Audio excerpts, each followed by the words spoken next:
Implementar ações na área de assistência aos doentes de diabetes é o objetivo do grupo de trabalho que foi criado para sugerir ações a serem adotadas pelas unidades de saúde pública estadual no combate à doença. A criação deste grupo de trabalho é resultado da Lei Estadual número 3.885 de 2002, de autoria do deputado Nilton Salomão, que está comigo aqui no estúdio para conversar sobre esse assunto. Nos acompanham nessa entrevista a doutora Solange Travassos, da União das Associações de Diabéticos do Rio de Janeiro, e com Rodrigo Parreiras de Castro, portador de diabetes. Obrigado pela presença de vocês no programa. E, doutora Solange, a diabetes tem uma característica, é muito conhecida por ser a chamada doença silenciosa. E isso dificulta sinalizar quando ela começa. O que tem de verdade nisso? Rogério, essa pergunta é muito importante. A diabetes, ela é uma doença que ela evolui de forma muito insidiosa.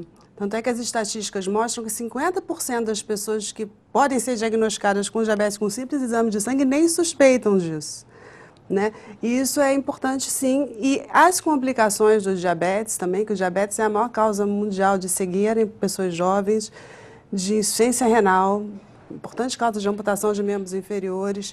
No caso da insuficiência renal e da cegueira, isso também evolui de forma muito insidiosa. Então, tanto o diagnóstico do diabetes quanto o diagnóstico das complicações do diabetes podem passar desapercebidos pelo paciente. E, no entanto, elas são doenças completamente possíveis de prevenção. Sim, quando você faz um diagnóstico precoce, né? Agora no último Congresso Americano de Diabetes foi mostrado um estudo que 13 anos antes da glicemia de jejum aumentar acima de 126, que é quando a gente faz o diagnóstico de diabetes, você já tem algumas alterações. Não é que sejam alterações, você já se comporta diferente do que aquelas pessoas que não vão desenvolver diabetes no futuro.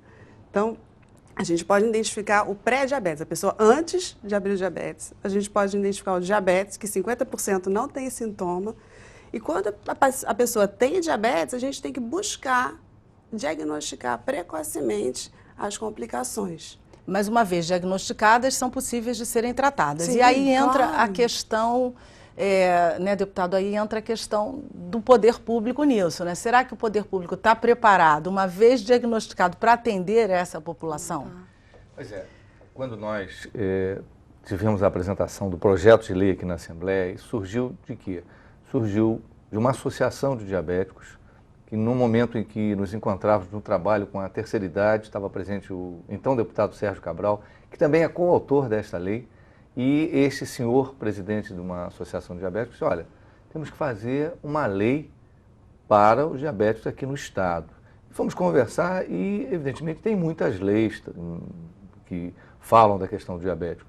Esta lei, especialmente, a 3885, ela tem o interesse de dar, vamos dizer assim, uma unidade aos procedimentos, de facilitar a captação de recursos, de também, através de normas técnicas, criar procedimentos que não só facilitem a vida do diabético, mas que ele possa ter o mesmo atendimento aqui na cidade do Rio de Janeiro ou numa cidade longínqua do Estado. Na verdade, ter acesso ao tratamento, não é isso, deputado? O acesso, mais do que ao tratamento, acesso até à prevenção, a ele saber, como disse a doutora Solange, essa história que para cada um que sabe que está portador do diabetes, você tem um outro que nem sabe, só fica sabendo quando está muito evoluído o seu problema, seja na complicação dos membros inferiores, Nesses casos de evolução, assim, quando a coisa já está muito evoluída, a pessoa descobre como? Como é que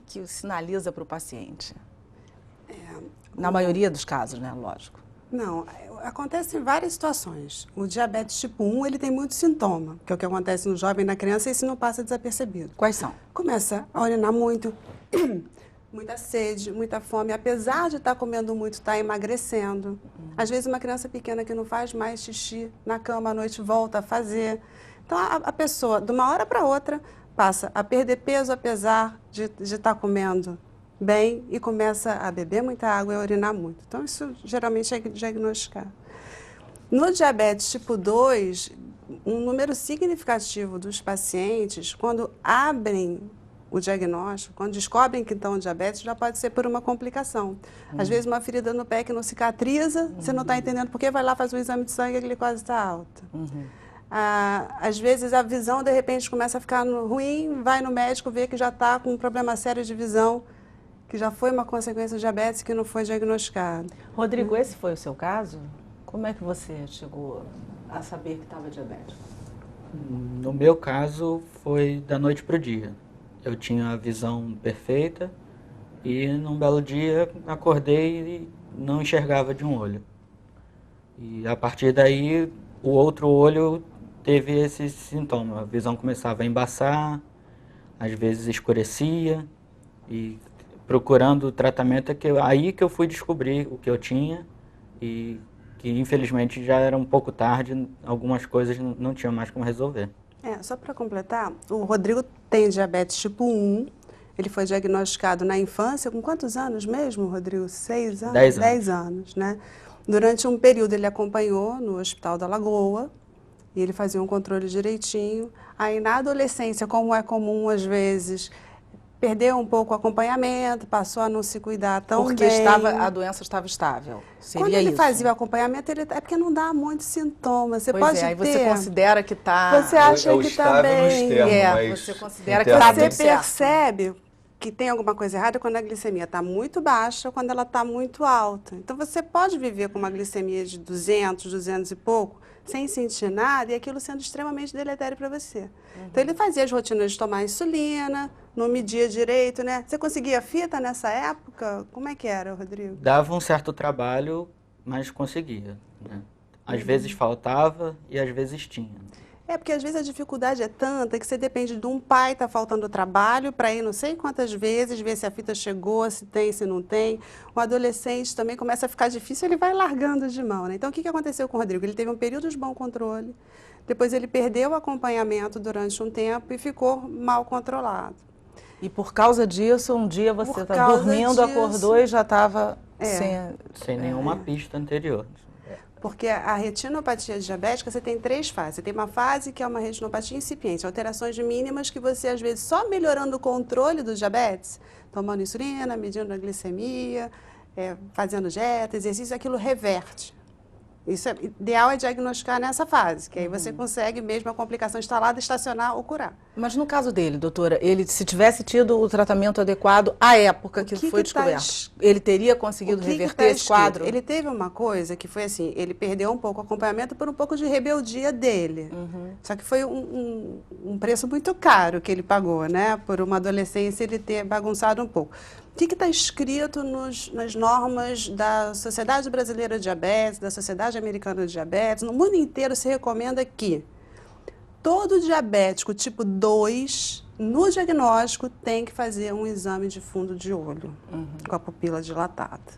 Todo diabético tipo 1, depois de 3 a 5 anos de doença, aí varia um pouco a recomendação de país para país, tem que fazer um exame de fundo de olho para ver se tem alguma coisa. Foi isso que faltou? Feito esse exame, depois de 3 a 5 anos de diabetes tipo 1, depois de diagnóstico no diabetes tipo 2, é obrigatório, é mandatório uma repetição desse exame anualmente. O Rodrigo nunca fez. Porque nunca foi orientado a fazer ou porque não quis fazer? Assim, Vamos os seus esclarecer, médicos, você nunca fez ou os na seus Lagoa você médicos chegou não a fazer pediram? algum- Como é que foi isso? Olha, Você chegou a fazer em alguns algum? casos chegaram a me falar que eu deveria fazer, mas em grande parte desses casos eu não fiz porque era uma complicação muito grande. Era acordar muito cedo para ir para a fila do hospital para marcar, e quando chegava aí, ficava horas esperando até ser atendido. E isso, quando eu entrei na fase um pouco mais rebelde, né, e eu não tinha mais o apoio dos meus pais para isso. Ele Aí ficou eu órfão de pai e mãe muito cedo, então isso acabei também foi um deixando. agravante que eu não comentei, deixei para ele falar. Agora, Acho que aí é que o poder público pode entrar, né, deputado? o que ocorre, me parece que a grande luta nossa será vencedora a partir dessa lei e o momento que eu iniciei a minha dedicação a esta causa, é exatamente conseguir a compreensão de que o investimento, seja o investimento da pessoa na sua família, em casa, em compreender a doença, E o investimento público na prevenção, no acompanhamento, é muito menos dispendioso do que o custo das consequências. E eu vou pedir para o senhor falar sobre isso no próximo bloco. O senhor segura aí que a gente vai comentar esses custos no próximo bloco, tá bom? A você que nos assiste, só um minutinho, nós voltamos já já.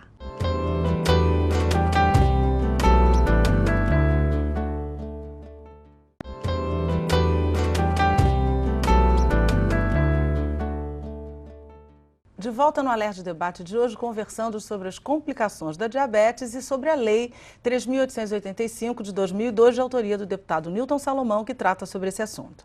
Deputado, o senhor deixou uma questão no bloco anterior, que seria a junção do poder público e da família na assistência à questão da diabetes. O senhor falava como isso surtiria um efeito melhor. Eu penso que a questão do diabetes, ela necessita atenção, quer dizer, a família entender, porque às vezes as pessoas não entendem, fogem do problema, quer dizer, tem que entender para poder a vida seguir normalmente ou nas condições que se estabelece para uma pessoa portadora. No poder público, a grande luta nossa, diante dessa crise da saúde, dificuldade de recursos, é conseguir colocar no sistema essa compreensão, porque na medida que a gente conseguir isso, nós vamos reduzir o gasto do Estado. Você vai dizer, mas como vai reduzir? Por quê?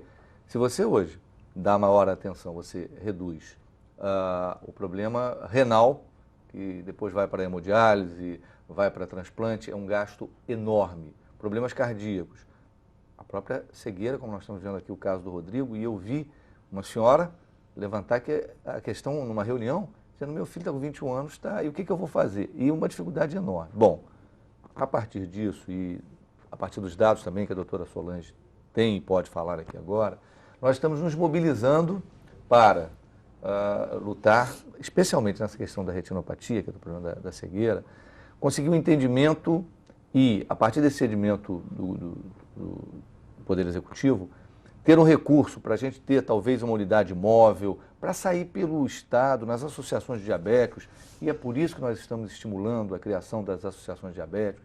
Fazendo esse exame, vai ser um ganho extraordinário, seja na redução do sofrimento de quem está vivendo isso, ou quem poderá viver, seja na redução do custo do próprio. Isso é prevenção. A gente aprende, mas muitas vezes não pratica, não é? Que vale a pena prevenir, se gasta menos, seja poder público, seja do sofrimento das pessoas. O benefício é bem maior. Mas a doutora Solange, quando me estimulou também a me dedicar a esse ponto, ela o fez por quê? Pela experiência dela, pelos dados que ela tem acompanhado e que pode falar, né, sobre especialmente essa questão hoje no mundo, no Brasil. Até porque parece, antes da senhora colocar, que 11% da população sofre de diabetes e eu acho que desses 11%, muitos não devem saber, não é, doutora? O Ministério hoje trabalha com um dado de 11%, o Ministério da Saúde, com um dado de 11% das pessoas acima de 40 anos podem ter diabetes. Porque tem até, foi bom a senhora tocar nesse assunto, porque tem estudos, inclusive estatísticas de estudos que dizem que o índice de pessoas com diabetes está entre 45 e 65 anos e não acima dos 65, como a maioria das pessoas supõem. Que é realmente assim, isso é assim ou não é assim, ou é mais ou menos assim? Não, é assim, a estatística que a gente tem no Brasil é bem antiga, de 89. Nessa estatística, a prevalência de diabetes nas faixas etárias acima de 60 anos era maior do que essa faixa etária que você citou, né? Esse dado pode ser um dado americano, que a obesidade lá é muito grande nessa população. E as pessoas com uma obesidade muito grande, com uma comida muito errada, como o americano, eles acabam não vivendo muito além dos 65 anos, eles acabam infartando antes. Então, assim, mas a questão da obesidade é preocupante, né? Porque está chegando aqui para a gente também, né? Gente também. O que a gente vê é uma incidência. A gente tem trabalhado mais a nível de programação, de saúde pública, com esse número do Ministério de 11% acima de 40 anos. Que é um número O que eu queria grande, falar da né? retinopatia muita gente. O que eu queria falar da retinopatia é assim, a gente tem algumas situações. Então, uma pessoa que tem até 4 anos de diabetes, tem alguns estudos nacionais, não são muito grandes, mas servem para a gente ter uma ideia do que acontece. 16% de incidência de retinopatia. Se tem mais de 15 anos de doença, essa incidência já sobe para quase 50%. 44% já tem algum grau de retinopatia. Se eu pego, por exemplo, um dado comparando, tem um estudo de Recife que eles fizeram uma coisa muito interessante. Eles compararam o dado da cidade de Recife com o dado interior do estado. Então, eles viram que em Recife eles acharam 24%, mas a média de duração da doença era de 8 anos. Acharam 24% de retinopatia e quando foi para o interior, é para 39%, porque não tem acesso.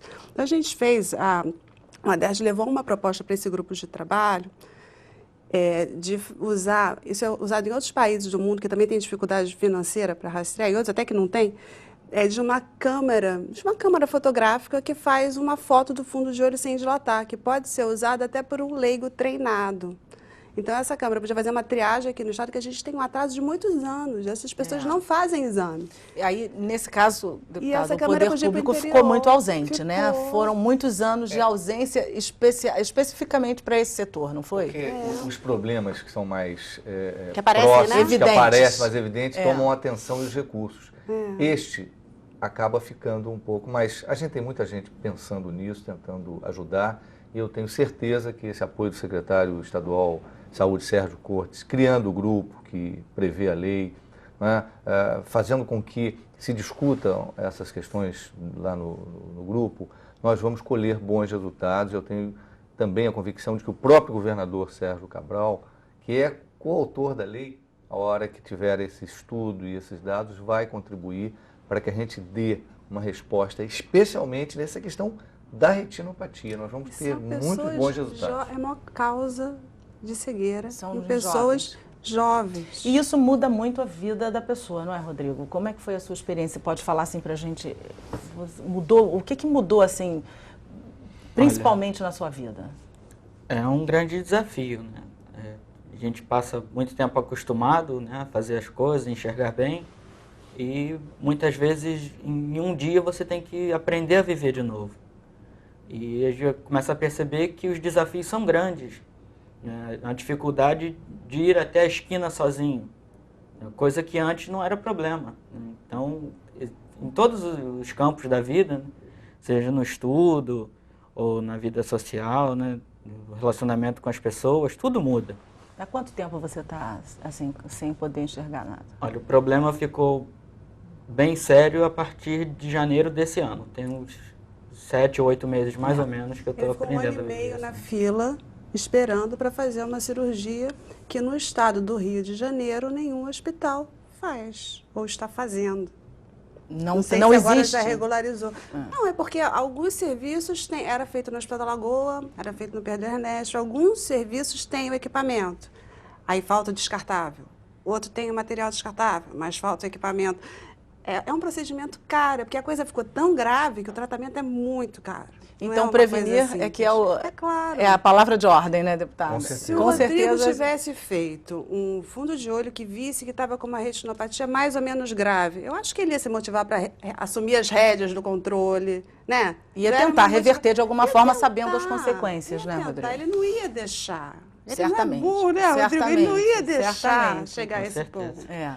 O problema é que nessa fase que se descobre uma coisa muito grave, você tem que ser muito ágil no tratamento. E muito pra evitar a rápido, cegueira. né? E muito rápido, né? E custa caro. E custa caro. Doutora, uma questão que todo mundo comenta, isso é o mais comum de se falar. O açúcar faz realmente muito mal e é realmente o principal vilão, não é isso? É o carboidrato, A né? grande quantidade, não é isso? É, mas não só o açúcar. A gente tem uma população enorme de diabéticos, a gente chega assim no consultório e fala, se eu faz dieta, eu não como doce de jeito nenhum.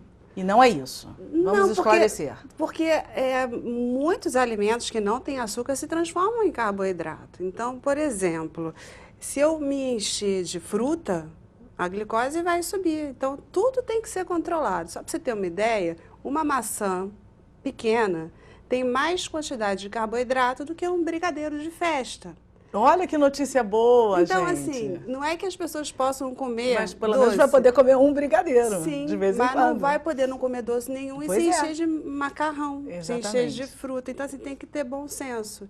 E isso é um conhecimento que falta muito. Essa educação alimentar para o diabético também é um problema Isso é um muito ponto que o grupo de sério. trabalho provavelmente vai tratar, né, deputado? De Provavelmente. desmistificar essas questões, né? Contribuir, já tem muitos trabalhos, mas contribuir, eu acho que todos que possam contribuir, o esclarecimento, a informação é fundamental. Falou agora a doutora Solange Uma questão até que me chamou a atenção, é que o tempo é pequeno aqui, eu ia questioná-la para ela detalhar um pouco mais A isso. maçã é muito mais Que saudável que o diabético. adoro... Eu não estou mandando nenhum diabético sair comendo brigadeiro. Eu como toda noite, eu como uma maçã, já fiquei aqui... Não, mas a maçã é ótima, mas o que eu quero dizer é que a pessoa... a ideia muito que se comum tem, a pessoa falar ideia. assim, não, eu faço dieta, eu não como doce de jeito nenhum. Isso não é suficiente. É o tal do chavão, não pode isso, a pessoa Isso cria não uns é chavões que, na suficiente. verdade, não são bem assim. Se eu comer muito de outras coisas, eu posso até, se o diabetes estiver controlado, conforme a liberação do seu médico em particular, você pode até num jantar, uma comemoração, você come um grelhado com salada e na sobremesa come um doce pequeno. Exatamente, tudo Agora, é uma questão da compensação. Sobre esse ponto, o grupo de trabalho tem também presença de nutricionistas. E